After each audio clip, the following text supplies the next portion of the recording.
Hello, welcome to CERAWeek 2017. I'm Atul Arya, Senior Vice President and Chief Energy Strategist at IHS Markit, and it's my great pleasure to welcome Mrs. Isabel dos Santos, who is the Chief Executive of Sonangol, Angola's national oil company.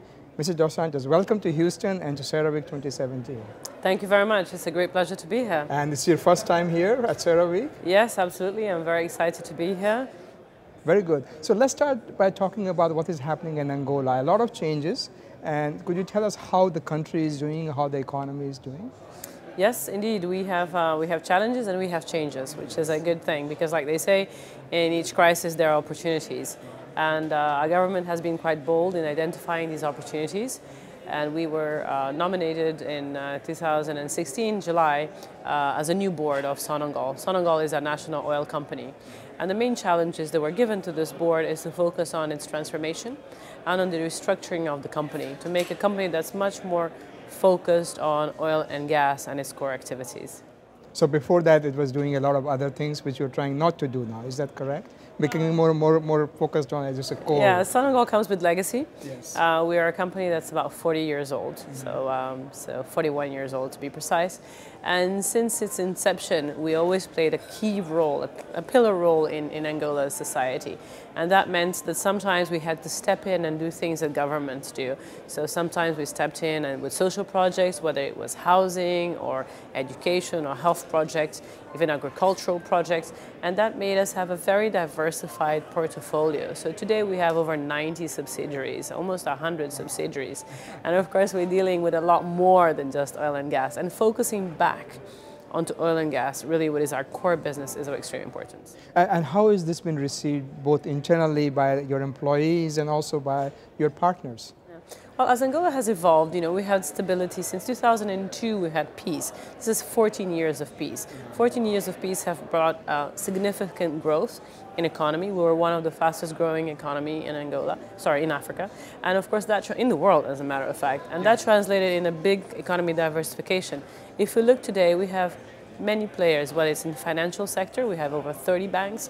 We have large construction groups that are able to build complicated things such as bridges or hydro dams, and these are local companies. So a lot of capacity was installed in the business sector, and there was no need for Sonangol to continue to be part of all these different range of activities. So that's focusing back was key. And the last couple of years, and you kind of took on the leadership in the middle of the biggest downturn for a long time in the industry. So how are you dealing with that? Because your partners, you have a lot of partners, and they have all cut down their investments quite significantly. So what's that conversation like? I can't hide from it. It was extremely tough. I think when I came on board and where our new board was appointed, it was the toughest moment in the company's history. So it was very difficult. I personally was very worried. Many sleepless nights. We really wanted to make sure that we came with the right solutions and that we kept the company going. Our revenues had dropped significantly. We were facing a downturn in oil prices that lasted over 2 years, that had a negative impact, had eroded a lot of our reserves. We were also dealing with quite a large debt since we had invested heavily in committing capex and developing new oil fields in 2006, in 2008, 2010. So all of this kind of caught up with us, and it was very important to then see how could we be resilient and how could we build a company that would still stay alive and then progress and continue to grow. So now, looking forward, now that price is higher, yes. So how does that look to you? If you were to say a year or two from now, what would be your kind of vision for Sonangol? Where do you want to get to? Yes. Well, I think price has definitely helped, but we were not just focused on the good news of price. What we really did is we looked at the company and we said, how can we streamline our costs? Can we look at reducing our OPEX? So let's look at our operations. Are there any efficiencies that can be introduced? Can we start sharing infrastructure? Can we introduce a business environment where actually the supply service companies are able to deliver a service at a lower cost? Yes. And we were very successful at doing that. We achieved significant price reductions over the last 9 months. We achieved significant savings, and we wish to continue to do so. Our ambition is to have really a low OPEX per barrel.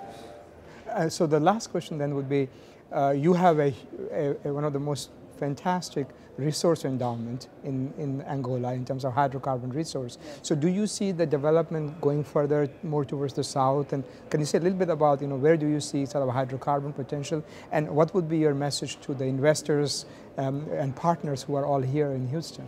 Yes, well, definitely going south is something that we're looking at. We have very prolific blocks in the south. Initially, main of our oil findings, the more traditional ones, were in the north, near Zaire and Cabinda province, and these are our older blocks. And as they tend to now come to their end of life, we're beginning to look at new prospects more in the Angola region and off the southern coast. And we have found some very good prospects that are commercially viable, and we look forward to start exploring those in the next 3 to 4 years. So do you see doing some more bids and auctions for those blocks? Absolutely, yes. We have blocks that are currently, that have been explored and have shown a potential for development. So we'll be committing CapEx to putting those online, bringing those into production.